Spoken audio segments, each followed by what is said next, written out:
Hoy compartimos con un invitado especial, en Carolina, la mujer de hoy. Muchísimo gusto definitivamente tener hoy no uno, sino dos invitados especiales para hablar sobre este tema que nos urge de verdad, señores, como nación, la formación y conciencia cívica. Nos lo propone el ingeniero Julio Piedrasanta. Él es ingeniero mecánico industrial, tiene una maestría en informática y ciencias de la computación y en la actualidad se dedica a desarrollar materiales educativos. Álvaro Aguirre Murphy, con quien tengo la bendición de estar casada desde hace casi 43 años, que le gusta mucho todo este tema, nos está dando el ejemplo como familia de cómo hay que cambiar el pensamiento y el accionar sobre lo que nos incumbe a todos los guatemaltecos, Guatemala y su forma en que está siendo gobernada. Así que Julio, Álvaro, bienvenidos, gracias por estar aquí hoy. Muchas gracias, Carolina. También para mí es un gran gusto acompañarte nuevamente en un programa de este tipo. Me recuerdo que hace varios años hicimos uno sobre juegos matemáticos para tratar de resolver uno de los problemas más serios, que es la falta de entendimiento de cómo se multiplica y cómo se suma. Ahora estamos en otro tema que es un tema muy, muy importante, como es el tema cívico. Así que Exacto. Te agradezco mucho la oportunidad de estar acá. Sí, cuando atiendo tu llamada y me planteas ese deseo de tu corazón, tu preocupación, porque ves que como pueblo desconocemos nuestros derechos y obligaciones y que esto nos impide ejercer nuestro deber como ciudadanos conscientes y responsables para con la sociedad en la que vivimos. Tú afirmas que el rol de vigilancia que la población puede y debe ejercer sobre las entidades del gobierno es vital, que este desinterés y desconocimiento como guatemaltecos nos hace vulnerables ante las autoridades que se aprovechan de ello. Le platico yo a mi marido y me dice, interesantísimo, me encanta, él está involucrándose, es primera vez que yo miro a Álvaro involucrarse con tanto corazón, de veras, a expresarse, reuniones familiares, reuniones con amigos, él está presentando no solo su preocupación o una crítica hacia lo que está sucediendo, Julio, sino que sí pueden haber opciones. Tiene claro que no va a pasar de un día para otro, pero lo bueno es que nos hagamos conscientes hoy con el apoyo que ustedes vienen a dar a este programa. Buenas tardes a toda la audiencia de este programa. Muchas gracias por la invitación, Carolina, y qué honor poder compartir con Julio.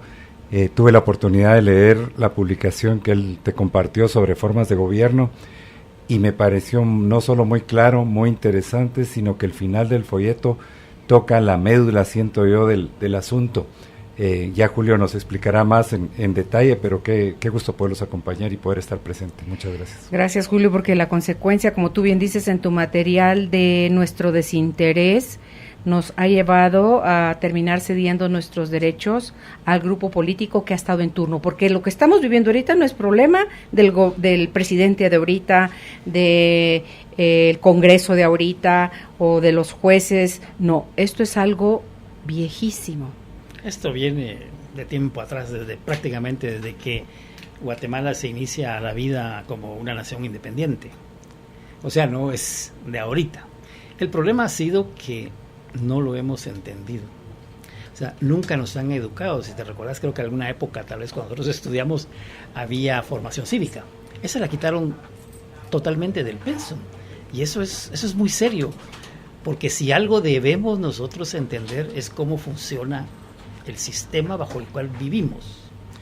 Por ejemplo, si tú te imaginas un grupo, pongamos como ejemplo un grupo cristiano que no lea la Biblia, eso nunca van a ser cristianos. Pues si esa es su fuente de información, eso es lo que tienen que conocer a profundidad. Uh-huh. Entonces nosotros, si vivimos bajo una forma de gobierno, no importa cuál sea, tenemos que entender perfectamente cómo funciona ese sistema, cuáles son los juegos que se dan, porque si no, no podemos ser participantes, no podemos participar, no podemos opinar. Pero por supuesto que hay así algo muy interesante que quieren que no lo sepamos. ¿Por qué? Para que no podamos ni siquiera decir sí o no.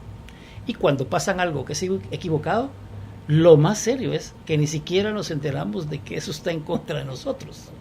Y nos ponen ahí a pelearnos unos con los otros, pero yo parto de que el fundamento, el conocimiento fundamental debe ser lo primero.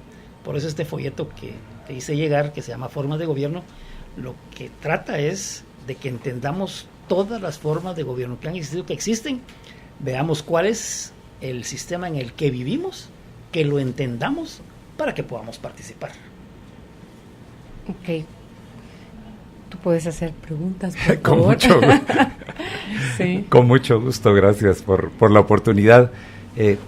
Bueno, le preguntaba ya a Julio si hay algún ejemplo de gobierno que él considere que sea muy eficiente, pero para no salirnos del tema que es Guatemala, ¿cómo ves tú? ¿Qué faltaría o qué tendríamos que poner en marcha para que esto se modifique? Para que cambiemos nuestra hay una cosa muy seria, y medio contestando tu pregunta y medio Guatemala, es que hay una parte fundamental que es la primera página del folleto, que se llama Los Derechos Naturales del Hombre. Eso, si yo se lo pregunto a una de las personas, ni siquiera saben cuáles son sus derechos naturales. Entonces yo te diría que el mejor modelo de gobierno es aquel que respete esto por sobre todas las cosas. Aquí claramente lo pongo, que un gobierno lo que tiene que hacer es defender estos derechos que son inalienables, inherentes y, muy importante, anteriores a que el ser humano se junte en sociedad. El ser humano se vuelve una sociedad cuando dice me conviene estar con otros porque nos vamos a ayudar. Pero mis derechos naturales, que son el derecho a la vida, fíjense bien lo más importante, el derecho a la propiedad privada y el derecho a la libertad, esos no están en el tapete a discusión. Esos son porque son. Y la sociedad que formemos tiene que estar claro que tiene que defenderlos a morir. Y nosotros también, porque son nuestros derechos, ¿no? Entonces, si eso no se da, el gobierno va a ser un gobierno fallido. Entonces, cuando me decías qué gobierno crees que es el mejor, yo te diría el que respeta esto. Si encontramos gobiernos que respetan estos a conciencia, ese va a ser el mejor gobierno. No importa si es una monarquía, no importa si es una democracia, no importa si es una república. Pero su línea, la que ellos deben ver y respetar siempre, es los derechos naturales del hombre. Ya con eso ya estamos funcionando. Y que obviamente no siente uno que eso esté pasando en nuestro país, pues. Cuando ves gente presa por años sin ser juzgada, cuando ves que la propiedad privada la pueden disponer y no todavía no te han culpado de lo que te están acusando, pero ya están disponiendo de tus bienes. Me imagino. Solo viendo que eso sucede, ya nos damos cuenta de que este no es un Estado de Derecho. Claro. Sí, porque derecho a las vacaciones es lo que nos interesa. Y bono este y aquel y más allá. Sí. Pero no vemos ese... obligaciones, responsabilidades, solo estamos viendo qué derechos tenemos también. Hay un problema aquí también con la palabra derecho. Uno de los peores problemas que tenemos es que todos hablan de política, ¿eh? Todos somos expertos en política, sí, pero no conocemos con exactitud cuando decimos una palabra, no sabemos qué significa completamente, y entonces tenemos ahí una gran confusión. Por ejemplo, si le preguntas a cualquiera cuál es la diferencia entre república y democracia, no saben ni por dónde comenzar. Eso es algo serio, porque, y si no entendemos eso, no se lo pregunté. Entonces, no, es que es importante entenderlo. Pero la otra cosa que hay que saber son que derecho no es lo mismo que necesidad. Y aquí hay grupos interesados que nos tratan de confundir creyendo que tenemos un derecho a la educación, que tenemos un derecho a la habitación, que tenemos un derecho al trabajo. No es cierto. La salud. A la salud, tenemos una necesidad y tenemos que ver cómo la resolvemos, pero no es un derecho. Entonces, ¿qué hacemos? Le cargamos a papá gobierno todo este problema y después papá gobierno no lo puede resolver y no lo va a resolver nunca, porque luego hay muchos intereses ahí que se manejan. Pero hay que entender muy bien, o sea, yo trabajo mucho de comenzar por la base y que las palabras que usemos las entendamos en su esencia fundamental. Y así evitamos confusiones. Ni siquiera podemos tener una conversación, una discusión, si todos tenemos un diccionario distinto. Claro. Totalmente. República y democracia. República y democracia, por ejemplo. Explícales, por favor, a nuestro auditorio qué es república y qué es democracia. Bueno, en el folleto está bastante más extendido, pero básicamente, digamos, una democracia se conoce porque el derecho que tiene el ciudadano de participar es vía el sufragio universal. O sea, hay elecciones. Con esa podemos elegir a la persona que nos va a guiar. Pero en una monarquía también podrían haber ese tipo de cosas. Por eso hay también la palabra democracia, vamos a ver que la podemos usar en varias formas. ¿Qué es república? República es cuando hay 3 poderes totalmente independientes uno del otro. Entonces, nosotros elegimos democráticamente, porque por eso es la democracia, es una votación, elegimos a la persona que va a guiar el poder ejecutivo. Y elegimos también a los que van a ser los integrantes del poder legislativo. Y por otra forma de elección, también se eligen a los que van a ser los representantes del poder judicial. O sea que esa es la parte democrática de la República Democrática de Guatemala, por así decirlo. Por eso es que cuando hablamos de Guatemala, decimos República de Guatemala, pero ustedes van a oír que dicen República Democrática de Guatemala, y si queremos seguir diciendo para definir exactamente, podemos decir República Democrática Representativa de Guatemala, y ahí no termina todo. República Democrática Representativa Centralista de Guatemala, y también puedo decir o sea, para definirla bien, con todos los títulos, todos los títulos, pero cada cosa significa algo. Y si no hemos leído esto, entonces no entenderíamos por qué cada palabra. No son pleonasmos, no son repeticiones, sino que cada cosa dice algo distinto. Y finalmente es República Democrática Representativa Centralista y Constitucionalista. Eso ya le di todos sus nombres, primeros, segundos y apellidos. Entonces eso sí claramente dice qué es Guatemala. O sea, en teoría somos eso. Teóricamente somos eso. ¿En la práctica? En la práctica, como muchos lugares, nunca es lo que es, pero por nuestra propia ignorancia, porque no peleamos por ella, no salimos a marchar, decimos, usted me está vendiendo una república y me está dando algo totalmente cooptado. Pero mientras no lo entendamos, no vamos a ir a pelear por ella, ¿verdad? ¿Se recuerdan con lo que pasó hace 2 años? Uh-huh. Correcto. Ahí estábamos muy claros todos, porque sin haber conocido que todo lo que se iba a destapar, sí sabíamos que los que habían querido dar a tole con el dedo con la famosa agüita milagrosa de Amatitlán. Eso fue lo que exacerbó. Eso rebalsó el vaso, creo. Rebalsó el vaso, y entonces sí lo entendimos. Que cree que nosotros somos tontos, nos quieren agarrar de papos, pues. Y entonces fuimos con todo eso, pero más fue por eso. Dijimos que renuncia, ¿no? Que renuncia. Nos colmaron, ¿verdad? Porque vimos una cosa que era tan obvia y tan absurda e inverosímil, que pudieran haber hecho ese juego para robarse esa cantidad de dinero. Eso sí lo entendimos, y entonces marchamos. ¿Y qué pedíamos? Que renuncie. Fuimos creo que 3 meses, 4 meses. Renunció. Y se acabaron las marchas, porque ya no sabíamos qué pedir.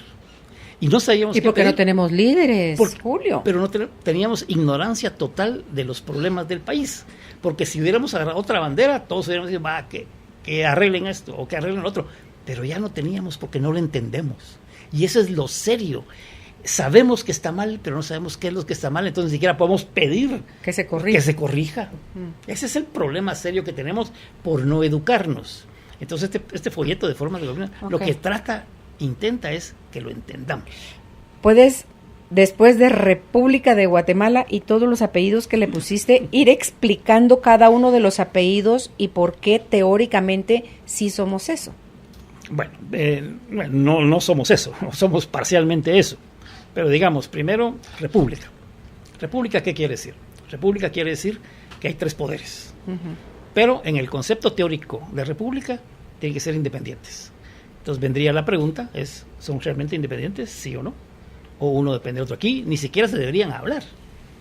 Ya no digamos interferir, ¿verdad? Pero, porque cada uno tiene que hacer lo que tiene que hacer. Bueno, esa es república. Constitucionalista fue uno de los otros apellidos. ¿Por qué? Porque tenemos una ley suprema, una norma fundamental, que es la Constitución del país. ¿Qué quiere decir eso entonces? Que todo debe resolverse bajo ley. Cuando dice que se resuelve bajo derecho, es eso, que leamos la Constitución y que sigamos lo que la Constitución dice. Pero ¿conocemos la Constitución? ¿Hemos leído la Constitución? Y si lo hemos intentado, ¿la hemos entendido? Es un poquitín serio, ¿verdad? Representativa. ¿Qué quiere decir representativa? Representativa quiere decir que nosotros realmente no tenemos la opción, sí hay, ahí voy a explicar cómo, pero de poder guiar, digamos, las acciones de gobierno, sino que le hemos delegado a los representantes de nosotros, que son los diputados en el Congreso, a que hagan esa labor. Entonces, miren lo serio que es todo esto. Si yo no puedo ir directamente con el Ejecutivo para que tomen una acción determinada, por ejemplo, tiene que ser mi representante. ¿Pero quién es mi representante? ¿Conoces todo tu diputado? ¿Que te representa a ti? No, porque aquí no votas por una persona, votas por un partido. Entonces estamos dando cuenta que hay unas leyes equivocadas, que es la de los partidos políticos.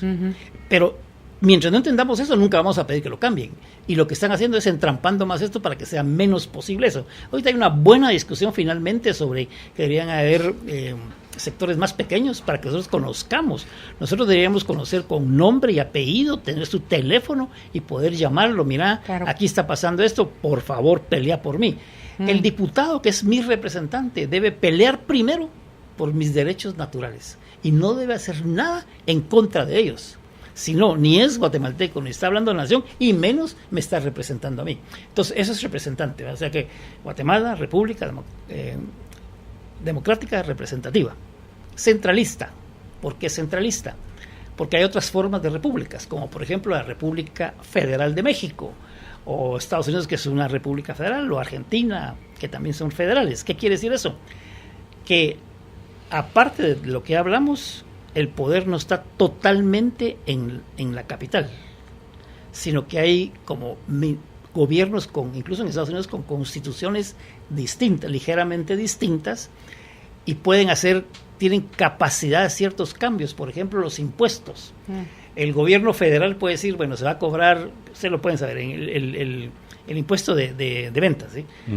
En ningún estado de Estados Unidos es igual, en unos es un poquito más. ¿Por qué? Pues esas decisiones de ese estado. Cada estado. Esa es la federación. O sea, si nosotros volviéramos esto, que lo deberíamos ver una federación, Guatemala debería ser una federación, cada departamento, o sea, si se hiciera por departamentos, en forma federativa, cada departamento podría mover eso. Pero hay un grande que los rige a todos. Sí, los rige a todos, pero le da cierta capacidad de movimiento. De libertad. Por ejemplo, en Alemania, que también es una república federal alemana, así es como se llama, y ahí sí lo tienen bien hecho, un alcalde tenía un problema muy serio. Esto es un caso que existe, lo pueden buscar. ¿Y qué hizo él? Tenía problemas. Bajó los impuestos. A los, no sé qué, poco tiempo. Superávit. Todas las industrias se fueron para allá. Y ahora todos los demás, partes de la federación ya están protestando con él porque bajó los impuestos. Se llevó a la clientela. Se llevó las inversiones. Pero entonces, que no lo veamos por la parte negativa, sino por la positiva. Por supuesto. ¿Qué quiere decir eso? Quiere decir que si yo bajo los impuestos va a haber más inversión. Si yo bajo los impuestos voy a tener superávit. Si yo bajo los impuestos puedo hacer muchísimo más labor. Claro. Entonces, entendámoslo. Bajemos los impuestos. Se descentraliza. Descentralicemos. Y que lo que se recupera o se recauda en este lugar sirva para ese lugar. Que es lo que aquí se ha hablado mucho de eso. Eso sería federal versus centralista. Guatemala es centralista. Y la última República Democrática. No. Es que dijiste que era república, era constitucionalista, representativa, centralista. No sé cuál otro apellido te falta. República Democrática, centralista, representativa. Eso es lo que lo define. Y cada cosa tiene una razón de ser, pues. Porque podríamos ser una república federal, pues, en cualquier momento. Y ojalá nos volviéramos una república federal. Eso lo decidiría el pueblo, el Congreso, el Ejecutivo. Sí, tienen que haber enmiendas a la Constitución para organizarlo así, y después tiene que haber un referéndum. Ese ya es parte, digamos, de cómo funciona eso. Pero lo importante es que entendamos cuál es la forma o la estructura del gobierno, y que entonces acorde funcione. ¿Sabes cuál es la otra palabra? Democrático. No, democrático. No dijiste. Bueno, ya habíamos visto que son elecciones y aquí son electas. Okay. Eso fue lo primero que dijimos, que era elegimos a nuestros directivos por elección. Entonces, por ejemplo, Julio, una pregunta. ¿Qué pasos, tomando del más inmediato, el más urgente en adelante, qué recomendarías tú que hiciéramos? Por ejemplo, hay en el Congreso discusión sobre reformas a la ley electoral y algo sobre la Constitución también.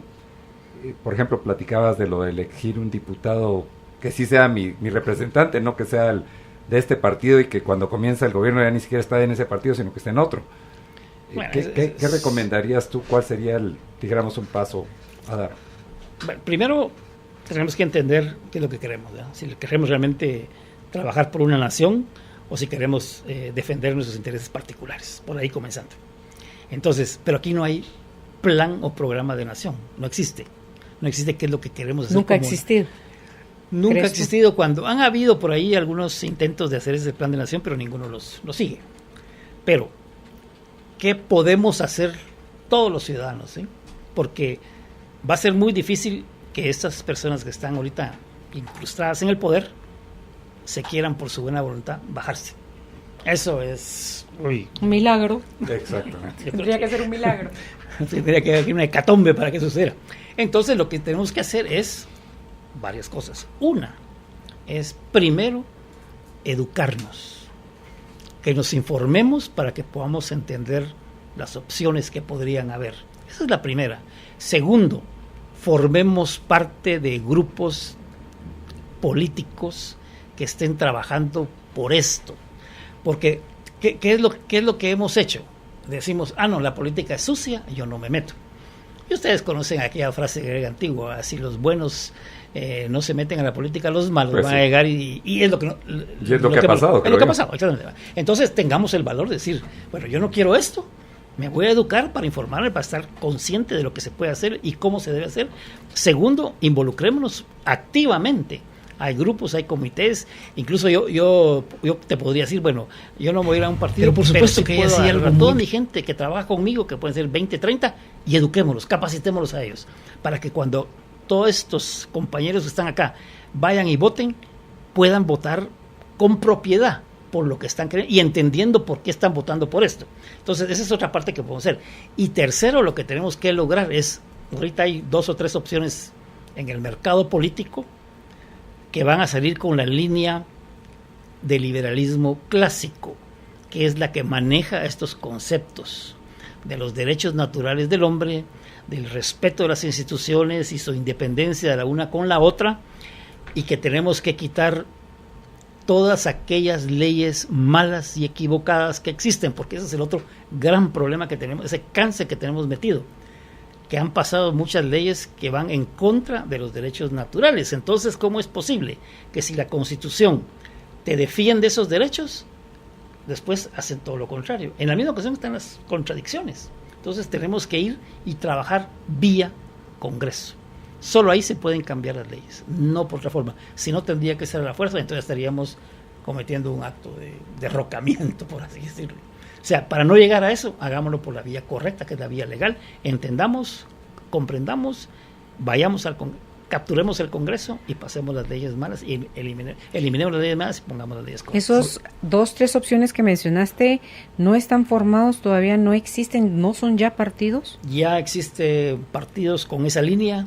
Lo que pasa es que Guatemala ha sido tradicionalmente un país que sigue a un caudillo, a un líder, y no podemos tener ya partidos de caudillismo, porque se va el caudillo y ¿qué pasó?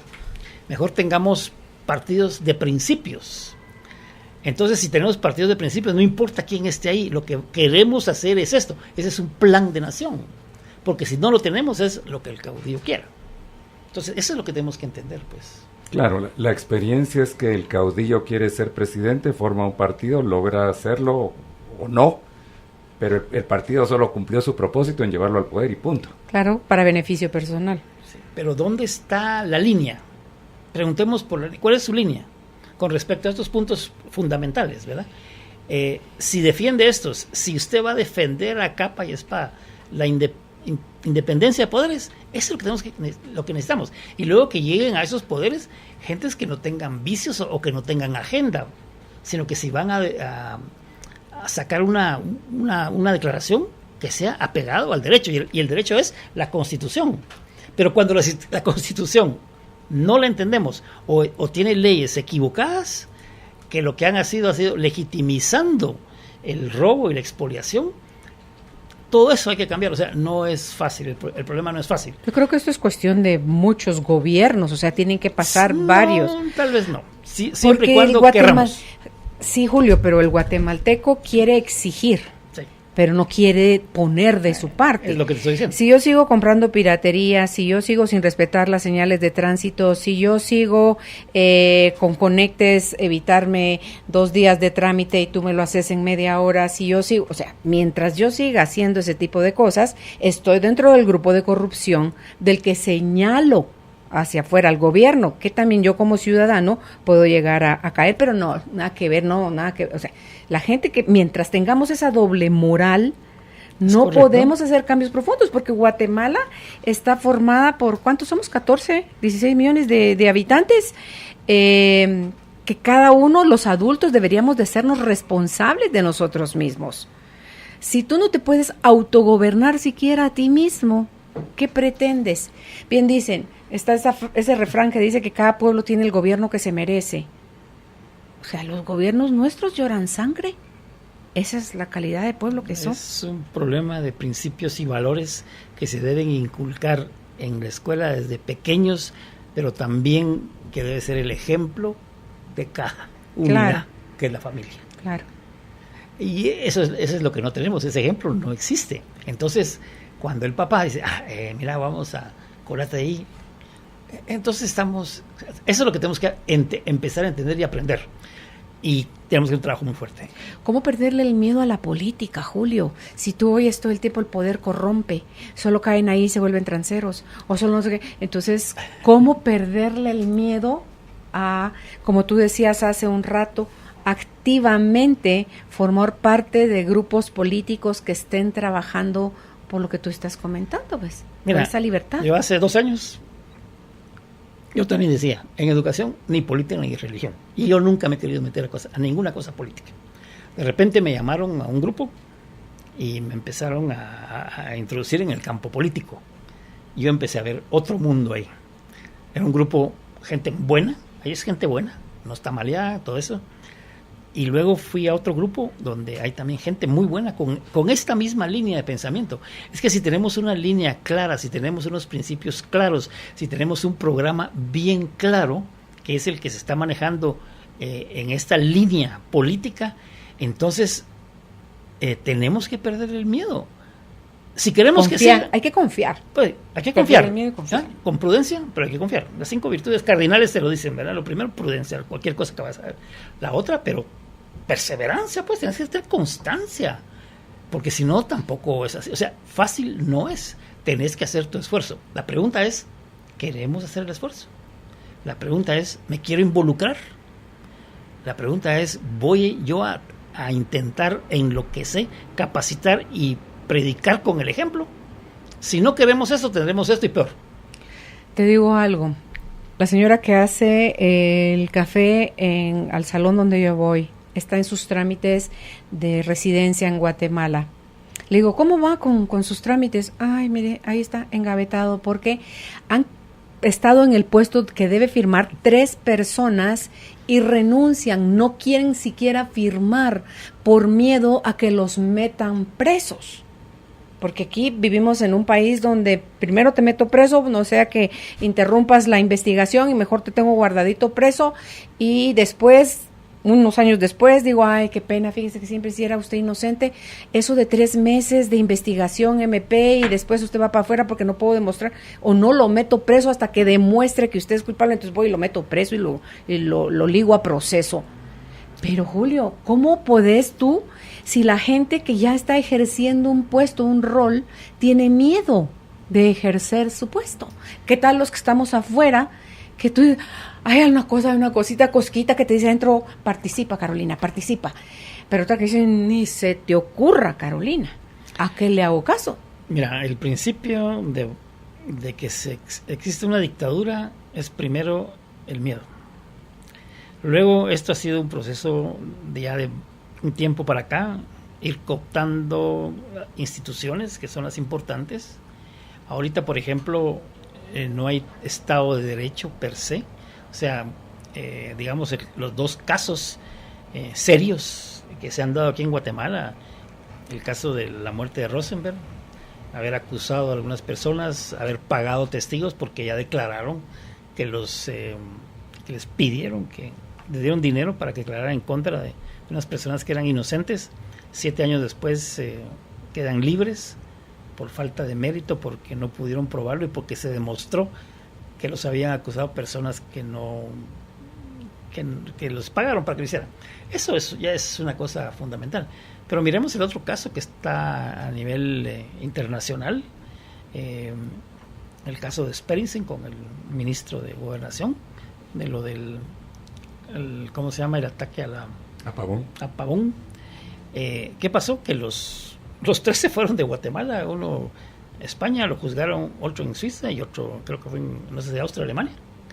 Y ya a 2 de ellos ya los sacaron libres por falta de pruebas, porque no tenían las pruebas para... Entonces nos estamos dando cuenta que están insertando pruebas. Entonces, eso es muy malo, eso es un mal ejemplo, porque la gente, como tú dices, tiene miedo. Tiene miedo que aunque yo no sea el culpable, me van a meter preso, o por lo menos durante un buen tiempo en lo que se averigua. Y ese buen tiempo puede ser un montón de tiempo. Hay una persona años. Que hoy el otro día en un programa de radio, tenía 2 años y ni siquiera ha ido a primera declaración. Otro conocido nuestro, 10 años y ni siquiera ha sido ligado a proceso. 10 años preso. Sí. Entonces, pero ahí es donde, ¿por qué no peleamos eso? Porque ni siquiera sabemos que en la Constitución hay plazos fijos y perentorios para que si te llevan si te capturan por algo, tienen tantas horas para llevarte a primera declaración. Y si no, no te podrían llevar preso. Pero nosotros, como no lo conocemos, tampoco peleamos por eso. Otra cosa que es de lo más claro y que es impresionante que en Guatemala no se respete. Está clarísimo en la Constitución que si te toman preso, hasta que no te llevan ante juez, los medios de comunicación no te pueden presentar de que estás involucrado en ese... No podrían publicar eso. No pueden publicarlo. Y aquí hacen circo de eso. Por ahí comenzamos. Sí, entonces... Aquí hacen circo. Pero lo estamos viendo todos los días. Y eso está clarísimo en la Constitución, que hasta que no te llevan frente a juez a primera declaración, los medios no podrían difundir esa información. Porque hacen conferencia de prensa y todas las cosas. Es que eso es parte del amarismo de la prensa. Pero bueno, olvídate del amarismo. Sí. Esto va en contra de tus derechos, pues. Y no te pueden acusar ni te pueden condenar, pero te condenan mediáticamente. Cuando llegas ya estás condenado. Ni siquiera ha habido una declaración y ya estás condenado. Entonces, eso es lo que da miedo. Entonces, pero entendamos que somos solo nosotros los que podemos cambiar eso. Si todos, igual que marchamos al parque, marchamos cuando se comete esa injusticia para una persona, tendrían que reaccionar. O sea, aquí es como presión, ¿verdad? Nosotros tenemos el derecho de petición, tenemos el derecho de demostrar ante todos en forma pública si algo no nos gusta, pero no lo hacemos. Tal vez nos ayudaría, Julio, disculpa que te interrumpa, el poder sí tener el mecanismo a través de una asociación política, o de un comité político, o de un partido político, el poder decir, no, esto no está bien, pero ya lo haces como un grupo de personas. Porque en lo individual que alguien diga, pongámonos de acuerdo y vayamos, está más difícil, pues. Sí, yo lo entiendo. No, lo que estoy aquí no es fácil, pues nada de lo que estamos diciendo aquí es fácil, pero sí debería haber tal vez constituido un grupo de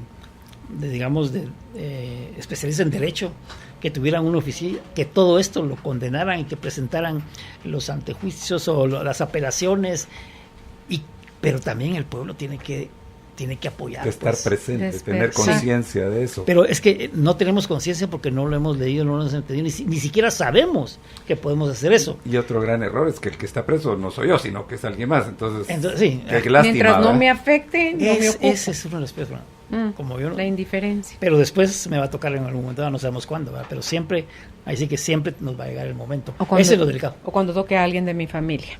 Vamos a hacer una pausa. Estamos conversando con los señores Julio Piedrasanta y Álvaro Aguirre sobre el tema de hoy, formación y conciencia cívica. Estamos en el mes patrio. Qué mejor momento que este para llamarnos a la conciencia y recordar que Guatemala somos cada uno de nosotros, que no es el gobierno el responsable de las transformaciones que necesitamos como país. ¿Dudas, comentarios?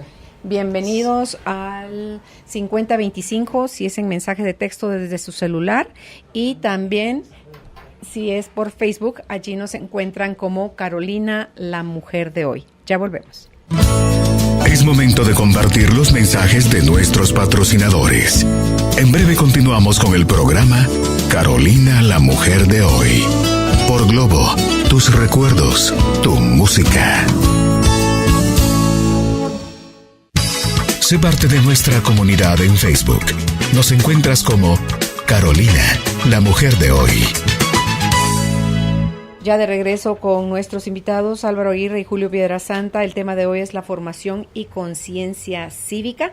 Nos explica Julio cómo nosotros somos una república, la República de Guatemala, constitucionalista, representativa y centralista.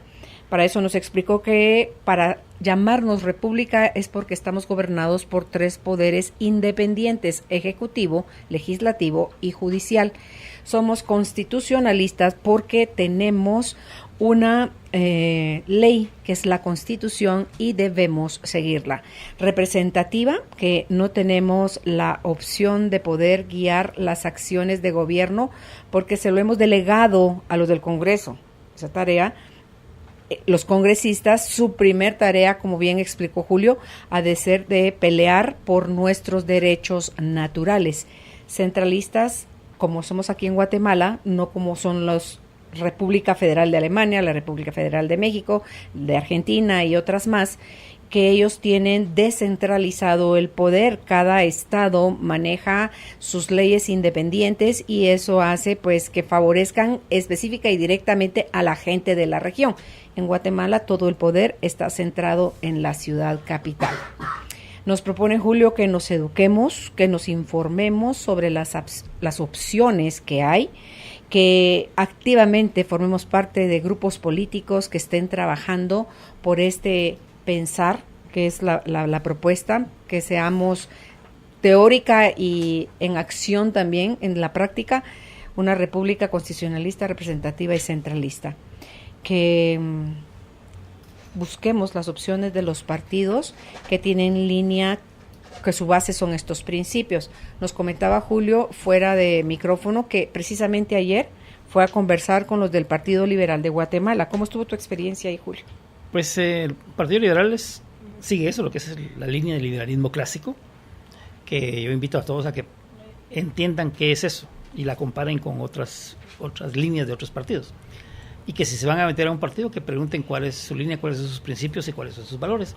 Pues ayer me invitaron a que hiciera una presentación ahí sobre este concepto de formas de gobierno, porque yo les decía que si este grupo quiere llegar a tomar el poder de alguna manera, quiere ser parte del gobierno, quiere tener algún puesto, que es importante que lo sepamos.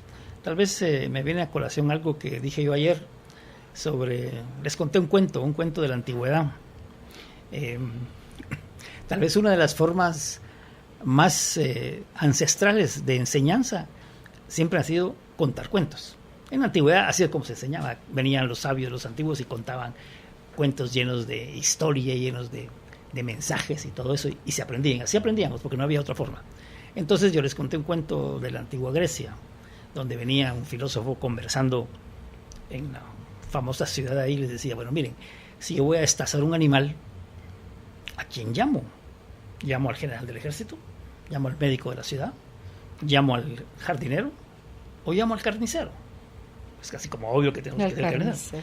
Si yo quiero arreglar el huerto de mi jardín, ¿a quién llamo? ¿Al general del ejército? ¿Al médico de la ciudad? ¿Al carnicero? ¿O al jardinero? Al jardinero. Tendría que ser el jardinero. Y entonces, si algo me pasa a mí, tengo un dolor en algún lado, ¿a quién llamo? ¿Al carnicero? ¿Al general del ejército? ¿Al jardinero? ¿O al médico? Entonces, decía, si nosotros para esas cosas relativamente triviales y un poco intrascendentes buscamos al especialista, al que conoce, al del oficio, al de la experiencia, ¿por qué entonces para guiar los destinos de una nación cualquier hijo de vecino es bueno? Trayéndolo a contexto, esta gente que está en los puestos donde están, que dirigen la nación, son realmente gente preparada, con conocimiento, con valores, con líneas específicas de pensamiento. Entonces hemos dejado que el carnicero se encargue de revisar mi cuerpo por un dolor que tenga, o que el jardinero se encargue de ir a la estrategia de lucha contra otro, de un ejército contra otro. Entonces, ¿por qué si somos para estas cosas sencillas no buscaríamos al equivocado? ¿Por qué no hacemos lo mismo con el gobierno de la nación? Y busquemos al indicado y al adecuado para que haga cada cosa que tiene que hacer.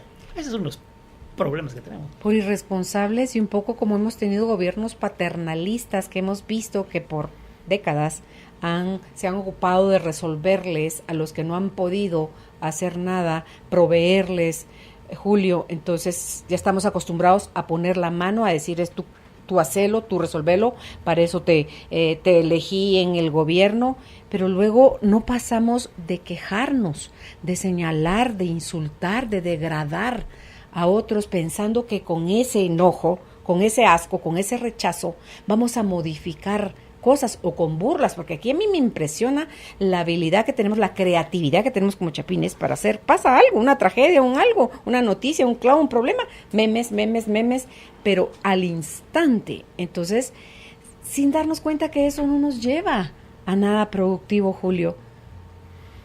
Sí, esa parte es muy seria. No tenemos que insultar a nadie para hacer notar que no estamos de acuerdo con eso. Yo creo que eso es lo que es una discusión de altura. Pero aquí lo que pasa es que también perdimos algo en la educación, y que ojalá, si alguien me está viendo, lo meta directamente en los pensos escolares, que es que tenemos que conocer todo lo que es la dialéctica para saber cómo discutir. Aquí, si tú, digamos, tienes algo que a mí no me gusta, entonces yo lo que hago no es contraargumentar con argumento, sino que lo que yo tengo que hacer es degradarte a ti. Son falacias ad hominem, pero es una de las muchas falacias, más de 20, 80 falacias que existen. Y si nosotros vemos cualquier discusión que se hace a nivel de programas de televisión, en programas de radio o en el periódico, vemos que no llegan a la esencia del problema. Lo que hacen es tratar de denigrar al que lo dice, porque si este no puede hablar de eso porque él no sabe. Pero eso no es. Si él dijo esto, yo lo voy a contraargumentar con argumento. No me importa quién lo dijo. Entonces puede ser que alguien que realmente sea malísimo, pero de repente tiene una buena idea, entonces tampoco la aceptamos. Porque le dijo que es un tal por cual, entonces no lo va a aceptar. Pero no, miremos las ideas por el fundamento, lo que realmente significan. Eso sería una cosa buenísima para poder argumentar con propiedad y liberarnos esto de estar insultando a la gente, pues, ¿verdad? Un punto, Julio, discúlpame. En el folleto, cuando yo lo leí, te hacía ver que me llamó mucho la atención el final, cuando hablas de las leyes y el efecto que ya no es como defender la justicia, sino que comenzar a ver qué es lo que la persona va a poder o no poder hacer. ¿Serías tú tan fino de ampliarme el tema o ampliarnos, compartirnos cómo es que lo presentas? Bueno, al final del folleto tenemos 2 autodiagnósticos y unos temas de reflexión. Supuestamente el folleto permite, digamos, es un folleto para el autodidacta que puede leer más los videos que están ahí, porque tenemos unos códigos ahí que te permiten bajar videos. Entonces podemos ir entendiendo cuál es la problemática que tenemos. Pero si en cada tipo de modelo de gobierno siempre hay algún peligro. Ese peligro viene en parte por el desconocimiento de todos y por el desinterés del pueblo de ver qué es lo que está pasando. Entonces, cuando en la Grecia antigua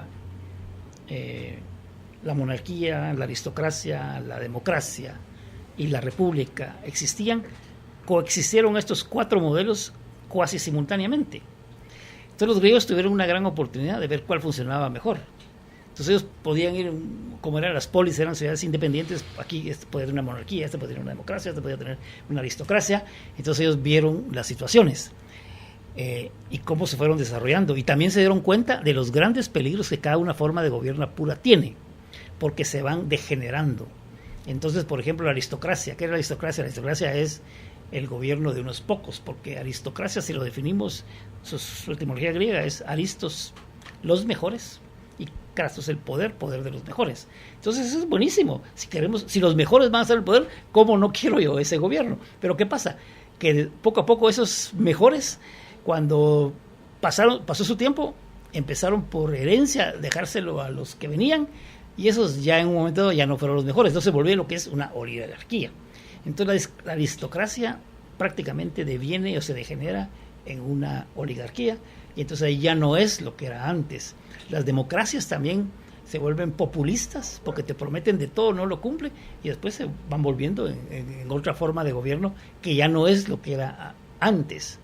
Entonces, esto está aquí explicado para que veamos el proceso. Guatemala está ahorita sufriendo un proceso de que de república nos estamos convirtiendo en un gobierno, primero populista porque nos quieren comprar con cosas que supuestamente son buenas, luego autocrático porque ahora ya lo que diga ya los otros poderes no existen, entonces pasa de express, como pasó hace poquito la decisión de la Corte de Constitucionalidad. Entonces tenemos que, eso ya lo habían visto en la antigüedad, cómo degeneran los sistemas en otros. ¿Quién defiende eso? Solo el pueblo lo puede defender, cuando él mire que eso está sucediendo. ¿Pero cómo? Con conocimiento. Pero los ejemplos que se han dado en la historia están ahí. O sea, no es algo que yo me lo estoy inventando. Si entendemos cómo sucede, nos damos cuenta a dónde vamos. Entonces, ¿qué tenemos que hacer?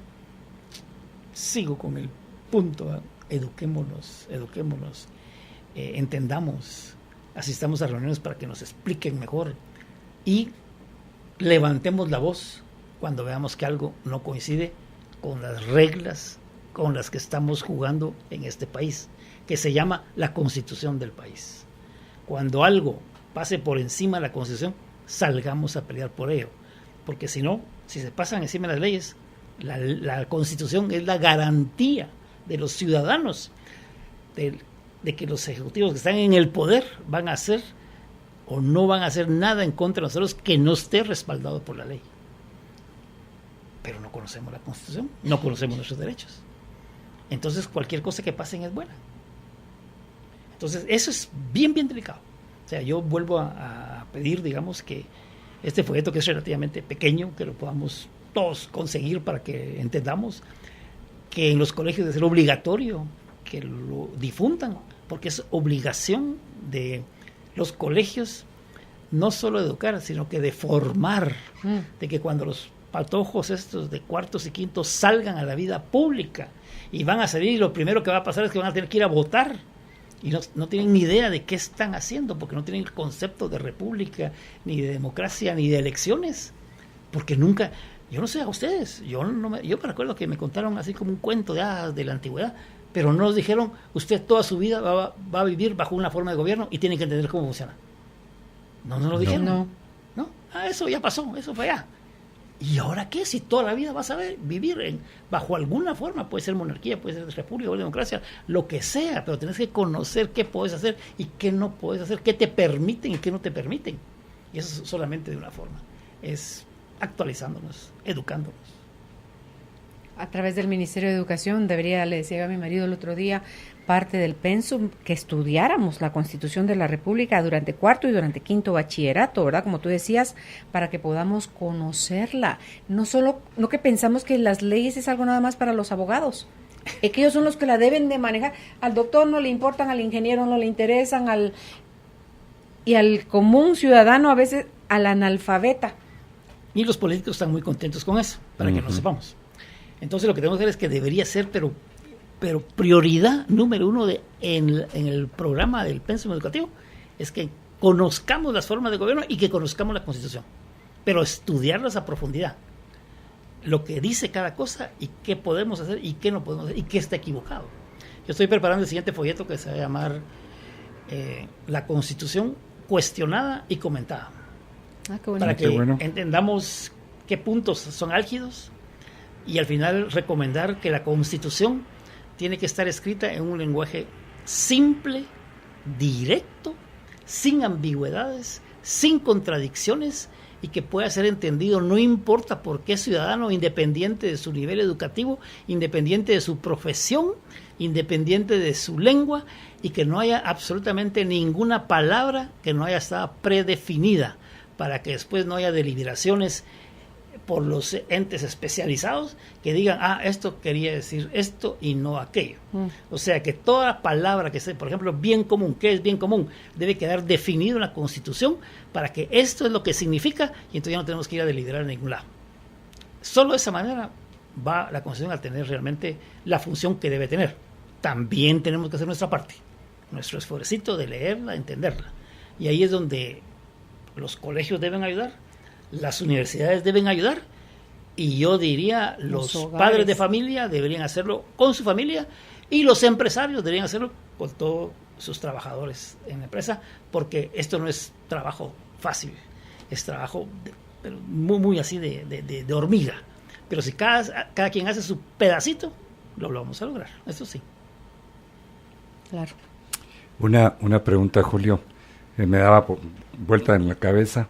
¿Cómo ves, por ejemplo, es obvio en el caso de nuestro país, la elección de Jimmy Morales fue un poco resultado de la experiencia con los últimos políticos que nos gobernaron? En Estados Unidos no es algo parecido a lo que Trump haya llegado ahí, frustración con el sistema político normal, dijéramos. ¿Cómo lo identificas o cómo lo analizas? Yo creo que son cosas distintas, ¿no? En Estados Unidos tienen dos líneas bien claras, la democrática y la republicana. Cada uno tiene sus principios, creo que claro que lo vamos a hacer desde acá. No soy un analista político que te pueda decir con propiedad, pero yo creo que claramente vieron que la línea democrática ya no era lo que les había gustado, y Trump prometió cosas que le hizo sentido a la gente. Por ejemplo, él lo dijo, y creo que ya metió el estudio para que lo hagan, bajen los impuestos. ¿Eso por qué? Porque es una línea liberal. Ese es el partido republicano, tiene esa línea. Porque él se dio cuenta, si ese ejemplo que yo les conté, que es un real, el ejemplo de Alemania, que bajó los impuestos y se incrementó, pues Estados Unidos sabe eso también, que si baja los impuestos va a crecer, incluso va a tener más ingresos. Porque la gente dice, yo 30% no pago, pero si me cobraran 8%, yo no dejaría pagar mis impuestos. Entonces, si todos pagamos el 8%, es muchísimo más que si un grupito chiquito paga el 30% y el otro grupo grande no paga nada. Entonces, eso es lo que no hemos querido entender. Ese ejemplo de Alemania, que fue hace poquito, hace como un año, o sea, no es del siglo pasado, ¿no? Solo imagínense esto, que es así como divertido. Queremos fomentar a la industria tal y tal. ¿Qué hace el gobierno? Le baja los impuestos o lo exonera durante tiempo para que esa industria se desarrolle. Señor, si esa industria se va a desarrollar porque se le baja los impuestos, bájenselas a todas y todas se van a desarrollar. Es que así como obvio, ¿por qué no lo entendemos? Si eso es bueno para uno, tiene que ser bueno para todos. Pero no tenemos esa idea, ese concepto, no hemos entendido lo que es el liberalismo clásico. Si vemos que cuando aquí no hay izquierdas ni derechas, lo que hay es el gobierno toma más control de todas las actividades, o el gobierno toma menos control.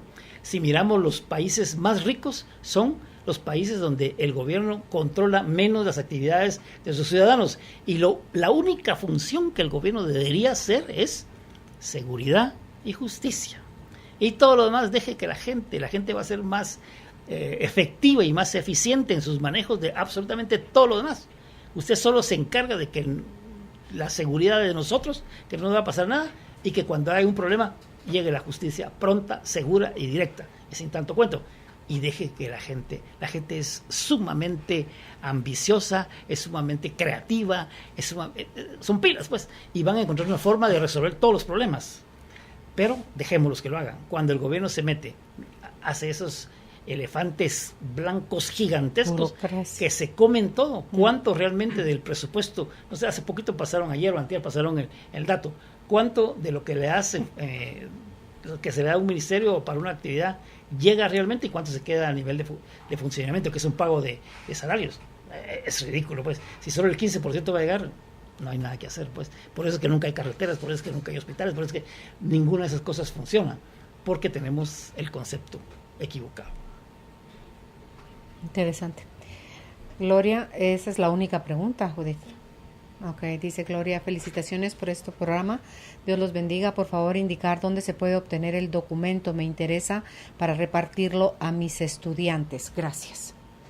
Bueno, la editora Tercer Milenio, que es mi editorial, estamos en la avenida Simeón Cañas, 558 de la zona 2. Ahí existe.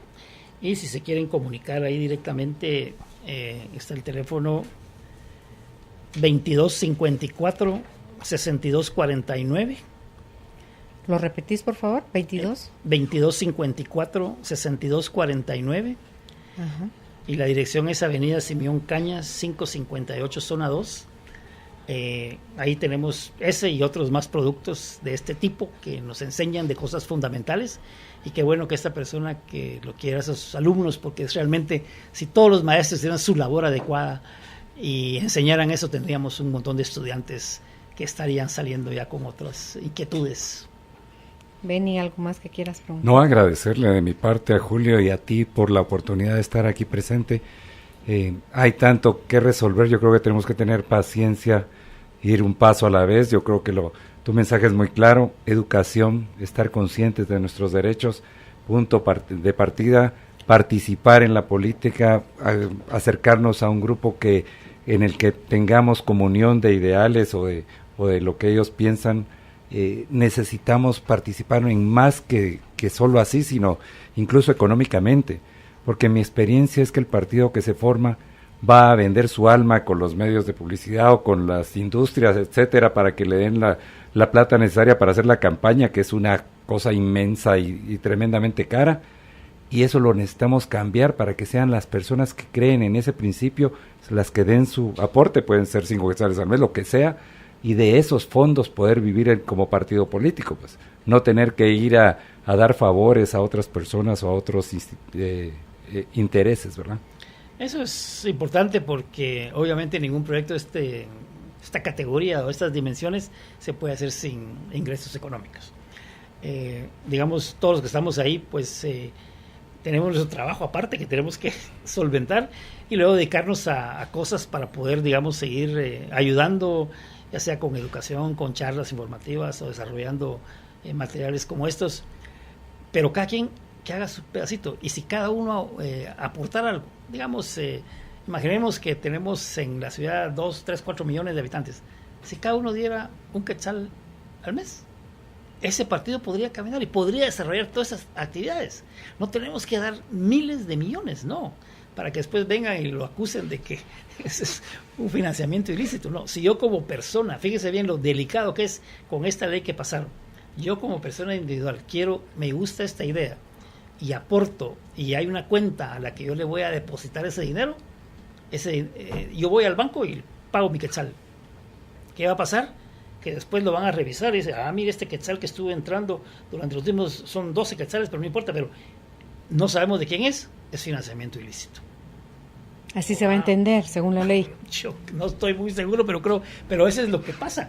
Si no se sabe quién lo dio, entonces es financiamiento ilícito. Pero eso es como ridículo. Quiere decir que yo, persona individual, que le quiero aportar a un partido que me gusta, yo no puedo disponer de mi quetzal y aportarlo. Entonces están negando mis derechos naturales. Porque yo puedo hacer eso, yo puedo hacer con mi propiedad lo que yo quiera.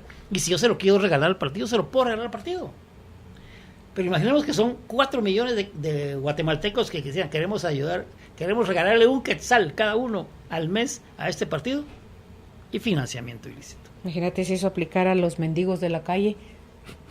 Todo es financiamiento ilícito, porque no saben ni quién les está dando la limosna que les están dando cada día. Pues la idea puede ser tener una cierta base, a decir, bueno, que no sea el narcotráfico el que dé los fondos para este partido, porque entonces van a hacer las leyes menos estrictas. No sé, obviamente tienen un fondo, pero tu principio es válido, pues, o sea, yo, dueño del dinero, debo poder disponer de él y dárselo a quien quiera. Exactamente. Ahora, tú vas al banco, el banco no va a capturar tu nombre, entonces no va a decir de dónde viene. Es casi una imposibilidad. Ayer estábamos discutiendo eso precisamente en el PLP, el Partido Liberal, porque ese es un problema serio. de que puede ser acusado un partido de recibir fondos ilegítimos o ilegales porque no se sabe el origen. Y yo, persona ciudadana, quiero darle un quetzal al mes a este partido y no voy a poder porque los voy a poner en problemas. Cuando llega la, ¿cómo se llama? El Tribunal Supremo, estos 12 quetzales que usted recibió, ¿de quién son? Financiamiento ilegítimo. Pero 12 por 1,000, 12,000, peor. Por 1,000,000, 12 millones. Uy, no, esa cosa es seria, pues. Entonces tenemos que resolver esos problemas. Esos problemas no son problemas, digamos, aquí lo que quieren es ver que no venga de otras fuentes como el narcotráfico, pero no podemos controlar hasta ese nivel porque entonces la cosa no camina. Pero ellos felices, porque si no aparecen partidos con líneas liberales y con líneas de principios y valores, mejor que sigan siempre los mismos, ¿verdad? A mí me llama la atención con sus demócratas, republicanos, y aquí tenemos, decía Jimmy Morales en el desayuno de oración por Guatemala hace poco, que tenemos 27 partidos y 10 en formación. Sí. Entonces, ¿qué pensás de tanto partido político en Guatemala, Julio? Pues, por un lado yo diría, todo el mundo tiene libertad de participar, eso es parte de nuestros derechos, o sea que no nos deberíamos preocupar por eso. La pregunta es cuáles son los intereses de estos partidos. Y lo bueno y lo malo es que si, según la misma ley, si no logran por lo menos un diputado o un porcentaje de votos, desaparecen. Entonces va a llegar un momento en que estas cosas entran y salen y no van a durar nada. Entonces yo no me preocuparía tanto por eso, porque hay un montón de oferta. Yo me preocuparía más porque entre toda esa confusión ya no sé quién es quién. Entonces yo diría aquí, bueno, los medios de comunicación nos deben ayudar. ¿Por qué? Porque los medios se habla mucho de que solo le dan publicidad a una línea. ¿Qué pasa, digamos, si favorecen a unos y no a todos? ¿Qué pasa aquí, digamos, si yo te mandara diariamente un pensamiento, digamos, de esto y lo pasaras? Pues si eso se empieza a hacer, vamos metiendo esa cuñita que finalmente va esa semilla que va a crecer. Yo creo que tenemos que hacer todos un poquito de labor y no preocuparnos tanto por esas cosas, porque esos solitos se van a desaparecer ellos solitos porque no van a poder. Es que de alguna forma tiene que acabar, como tú decías, los partidos de caudillismo, ¿verdad? Donde es una persona a la que le interesa llegar al poder por su beneficio personal o de un grupo relativamente pequeño. Entonces, ¿cómo acabar con esos vicios? Cuando empecemos a entender que tenemos que buscar principios y valores y que un plan sea coherente y que signifique participación del ciudadano correcto. Pero mientras no cambiemos muchas cosas de las leyes, eso va a ser difícil, no imposible, ¿sí? Entonces, así que mi llamado es: pongámonos activos, busquemos dónde, busquemos cómo, ahí están donde están. Entonces, no le tengamos miedo a participar en política. Todo lo contrario, si somos gente de bien, pues bienvenida. El aporte, ya sea en la parte personal, cada quien tiene sus habilidades, cada quien tiene algo que puede dar. No todos aportan lo mismo, pero eso es lo lindo, pues. Claro. Y si te sientes no muy preparado, prepárate, edúcate, infórmate, para que cuando hables, cuando opines, cuando te presentes, cuando entres a un debate, lo hagas con propiedad. No denigrando, como tú decías. ¿Cómo hizo la palabra en latín que usaste? Cuando yo te... Sin usar falacias, no usando falacias. La falacia ad hominem es una de las más comunes, porque eso quiere decir una falacia donde yo hablo mal de la persona para que crean que como la persona es mala, entonces lo que dice es equivocado. Pero no es así. Argumento contra argumento. Ok. Pues muchísimas gracias, Julio, por haber estado con nosotros hoy atendiendo este tema. No, Carolina, a ti por haberme invitado, Álvaro, por estar aquí también platicando. Creo que es un tema que todos tenemos que involucrarnos. Es un tema que es apasionante y cuando te diga, te diga. En Carolina, la mujer de hoy, hemos compartido con un invitado especial.